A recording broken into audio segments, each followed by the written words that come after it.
Okay, Mission Impossible Dead Reckoning is amazing and shot beautifully, but there is a particular scene in there that is just insane. The way it's shot is just insane. I've never seen anything like it. Maybe in some experimental short film or something like that, but for a Hollywood blockbuster, it's just absolutely insane. I'm not going to play any audio from it because there could be, copyright issues posting this online.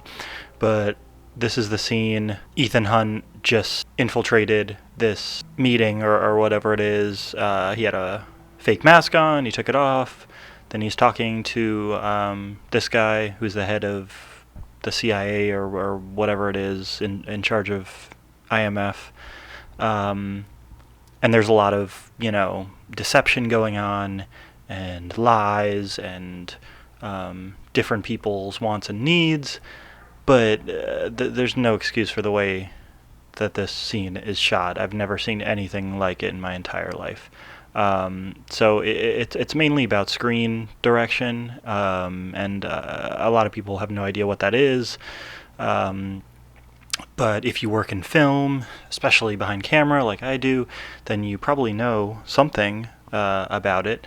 And even if not, you just will notice something jarring when you're watching this, and you won't know what it is. You won't really be able to grasp it or understand it, but hopefully you will once I point it out. Yeah, essentially, screen direction is related to the 180-degree rule, and if an actor is looking left to right, the person they're talking to in the next shot should be looking right to left, right? Shot, reverse shot.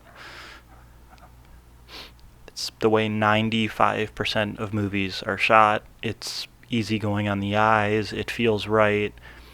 Um, Especially for singles like this, there's no shoulder.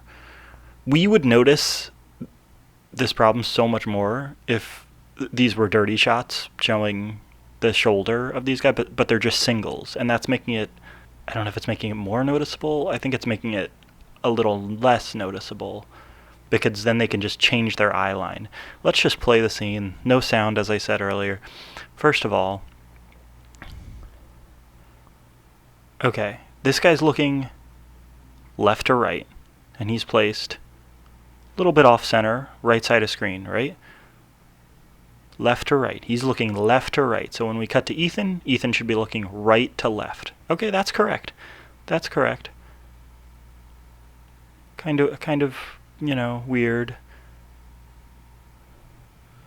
Still, but this is right. This is normal. He's looking right to left. He's looking left to right. Really, okay, this is where it gets crazy. But one second. Really, I mean, he's centered a little bit off to the right, so the other guy should be placed more over here. He should be looking left to right, but be placed on the left side of the screen. If we're going to have Ethan be on the right side of the screen looking right to left, right? That doesn't really, those don't cut that great together, these shots. The eye line's okay though. The eye line works. Okay, but it's about to get absolutely insane. It's about to get absolutely fucking insane. Ready for it? What the fuck? What the fuck? What the fuck is that? Now, obviously, I don't have the sound, and these subtitles are in German, I think, or Russian. I don't even know. But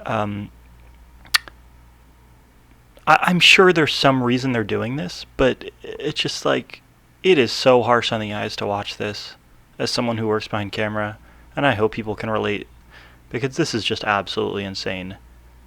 We've already established where Ethan is and his eye line. He's looking right to left.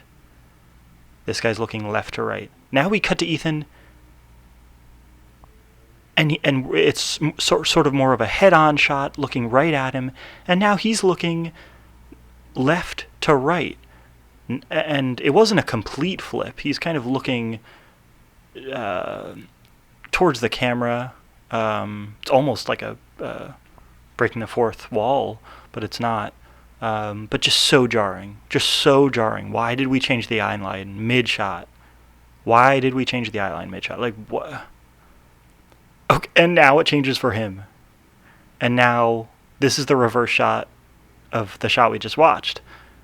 So they're sticking with it. He's looking right to left. Right? He's looking right to left. Ethan was looking left to right. He's looking right to left. So, there's some consistency there. He's kind of on the right side of the screen. He's kind of on the left side of the screen. It's not bad. It's just, I wish they would have cut to a master or something in between that. Because to cut from this to this, it's just insane. It's just insane. But obviously it's not a mistake, because then they stick with it for the next shot, right? So he's looking right to left. Did we actually break the line there? He's looking... Yeah, we did. We jumped the line there. Because Ethan's been looking right to left. Ethan's looking right to left. Yeah, we totally flipped the line there. Why couldn't we just stay on the right side of the line? You can do this if you want. You can do this. But stay on the right side of the line. Stay on this side of him. Have Ethan continue looking right to left. Instead, they flipped screen direction completely and changed the eye line. Like, why? Why? It doesn't make sense. It's so jarring. All right, let's keep it... Okay, this is... Guys, it's just as if it wasn't bad enough. We jump cut from this back to the other shot.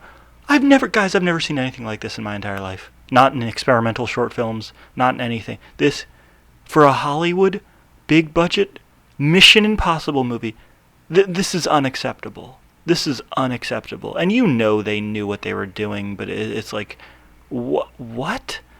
What the fuck? What is this? You can't jump cut.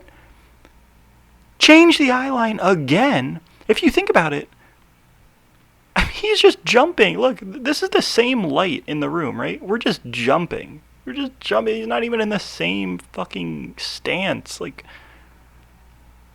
what? Why would you jump cut? So we go back to the original coverage now, mid-shot.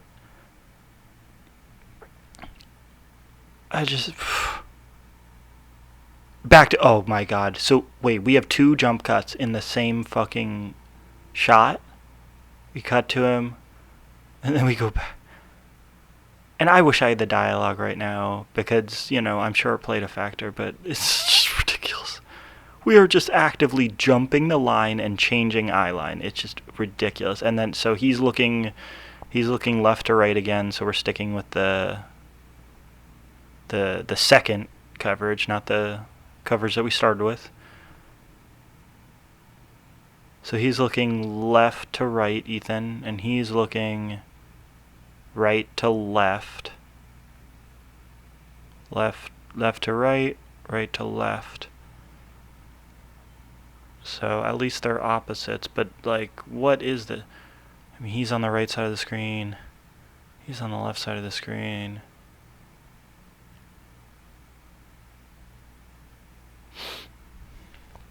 Back to that. So back to him looking right to left.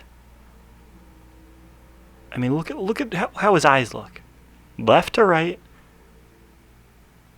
Now he's looking right to left again. It's so jarring. Even subconsciously, to someone who doesn't work in film, this scene is insanely jarring. Back to the original coverage. This is fine. This is fine. The whole scene could have been like, oh, fuck. I mean...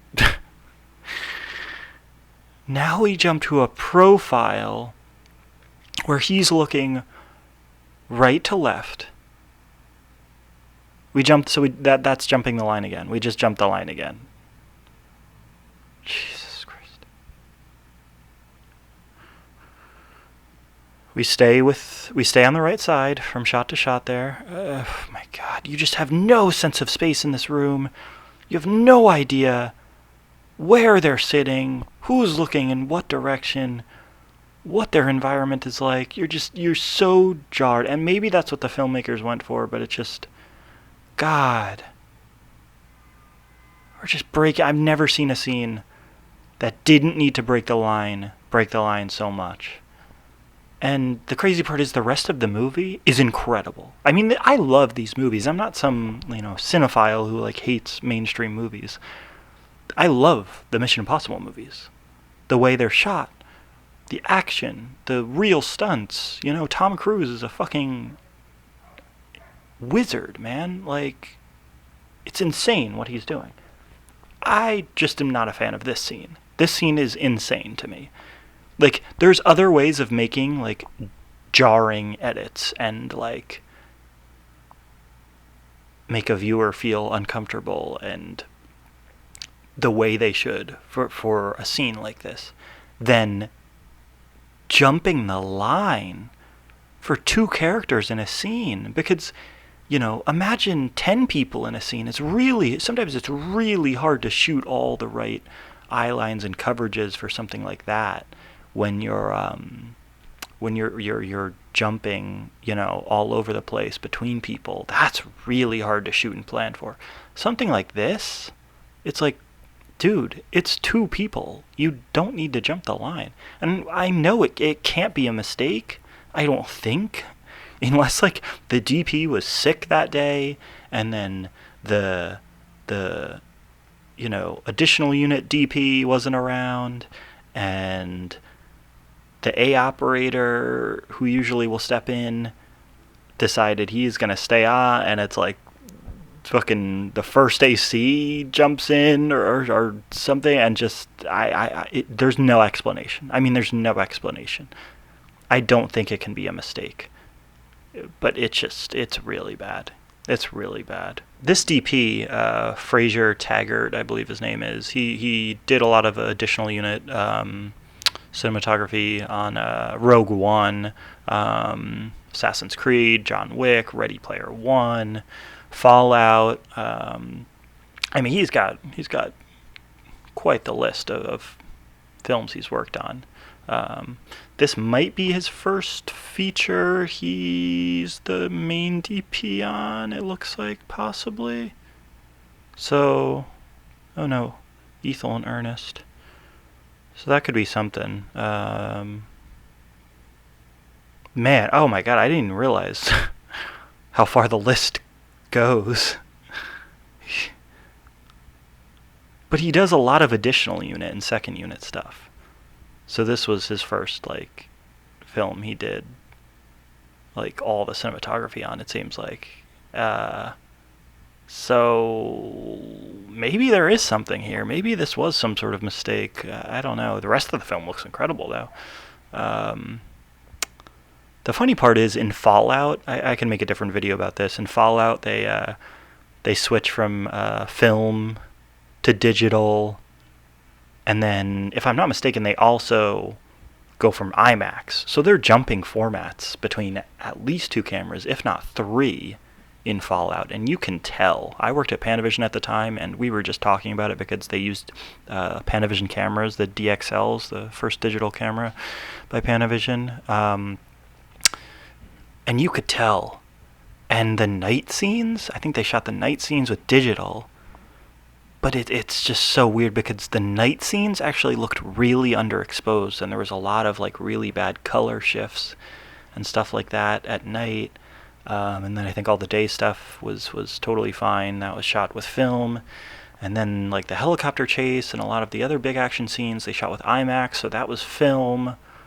And you can see the aspect ratio change for certain parts, but it was confusing because I think when you shoot IMAX you have to use spherical lenses, whereas the rest of the movie is shot with anamorphic lenses, so there's also that. So it's just a lot of jumping between formats, and I love that. I mean, that has to be the best Mission Impossible. It's incredible, fucking incredible. But in terms of the cinematography, there was some distractions there, and no one else is really talking about that I can see, but it's there for sure. But yeah, anyway, I don't know. Let me know what you guys think about this. Not saying the movie's bad. I love the movie. It's just I've never seen anything like this in a mainstream Hollywood big budget movie. So, all right, thanks guys. Peace out.